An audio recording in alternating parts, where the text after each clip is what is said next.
আসসালামু আলাইকুম সম্মানিত শিক্ষকবৃন্দ, আপনাদেরকে স্বাগতম জানাচ্ছি আমাদের আজকের ভিডিওতে। আমরা জানি যে আইপিএমইএস সফটওয়্যারের মাধ্যমে আমরা 2024-25 অর্থ বছরের স্লিপ এর বার্ষিক পরিকল্পনা সাবমিট করেছি এবং এই বার্ষিক পরিকল্পনাটি আমাদের কিছু কার্যাবলী দ্বারা ভাগ করা আছে এবং সেখানে আমরা ইতিপূর্বেই সেগুলো একটি অর্থ বছরের জন্য আমরা আমাদের স্কুলের শিক্ষার্থী অনুযায়ী যে বরাদ্দ আছে সে বরাদ্দ মেনে আমরা সেই পরিমাণ অর্থের চাহিদা দিয়েছি।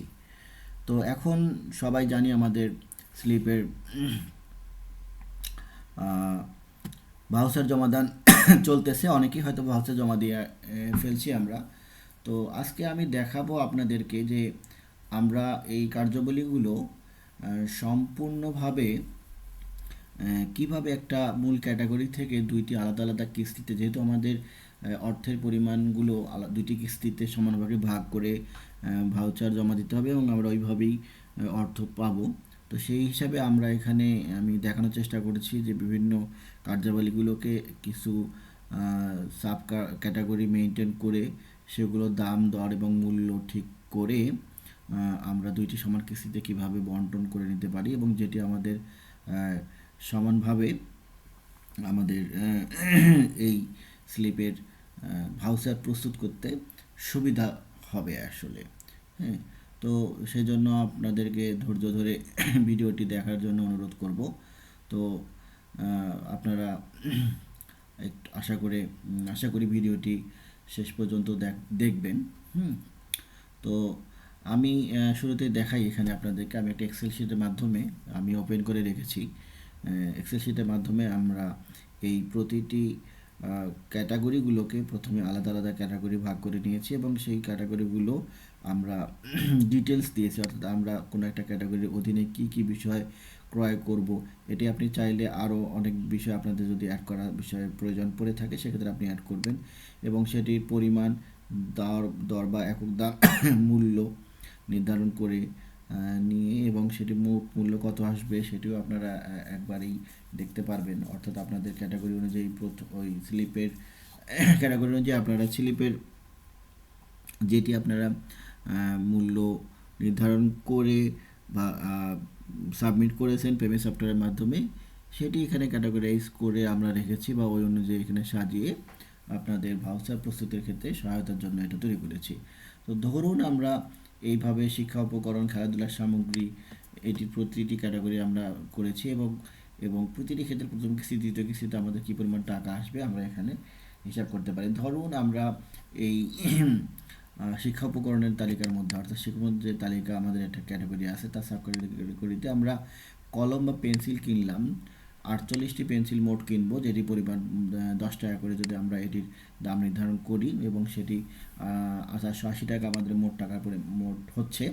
তো আমি ধরে নিলাম যে আমি প্রথম কিস্তিতে 20টি বা 24টি বা 25টি যেটি হোক না কেন 24টি কলম কিনতে যাচ্ছি এবং পরবর্তীতে বাকি 24টি কিনবো, অথবা 20টি এখন কিনবো, বাকিটি পরবর্তীতে কিনবো। তো আমি এখানে প্রথম কিস্তির মধ্যে দেখেন, আপনি খেয়াল করেন, প্রথম কিস্তির মধ্যে আমি 20 এন্ট্রি করলাম এবং এন্ট্রি করার পর আমরা সফটওয়্যারে এটি সেলগুলোতে এমনভাবে সূত্র অ্যাপ্লাই করে রেখেছি যে সেটি আপনার 20টির মূল্য কত সেটি এখানে শো করবে।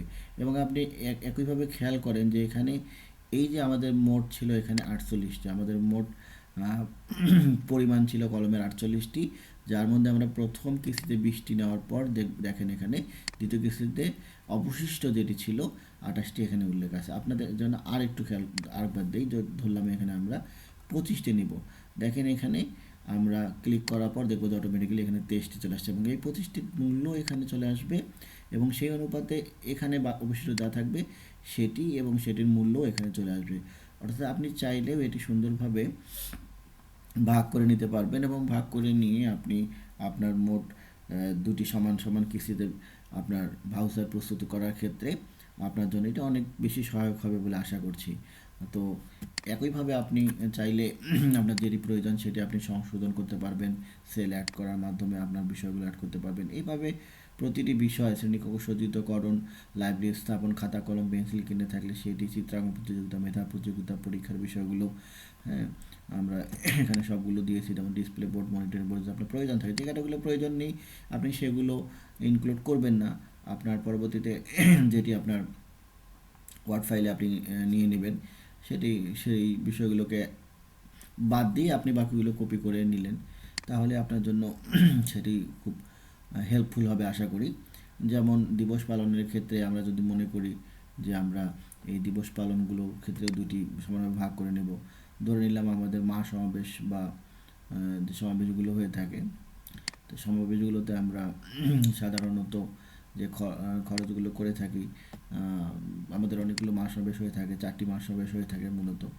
তো ধরলাম যে আমরা সেখানে সিঙ্গারা, মিষ্টি বা খোরমা যদি আপনি চাইলে বা অন্যান্য আপনার যেগুলো প্রয়োজন আসলে সেই বিষয়গুলো মোট একটা নির্ধারণ করবেন মূল ক্যাটাগরি, অর্থাৎ বোঝানোর স্বার্থে বলতেছি আবার যে মূল ক্যাটাগরিতে আপনারা মোট যেটি আছে সেটি নির্ধারণ করে, দাম নির্ধারণ করে সেটির মূল দামটা নির্ধারণ করে দেবেন যে সেটি আসলে কত টাকা ব্যয় করবেন, এবং ঠিক একইভাবে সেটি আপনার সর্বশেষ দুটি কিস্তিতে ভাগ করতে গেলে আপনি কোন কিস্তিতে আসলে কতটি পরিমাণ খরচ আপনার হবে সেটি আপনি এখানে দেখাই দিতে পারেন, এবং বাকি অবশিষ্টটুকু এখানে চলে আসবে। ধরলাম যে এখানে 300টি সিঙ্গারার মধ্যে আমি ধরে নিলাম যে এখানে আমার প্রথম কিস্তিতে 140টি লাগবে, তাহলে সেটির দাম এখানে দেখেন যেটা আসলে চলে আসবে, এবং বাকি 160টি এখানে চলে আসছে।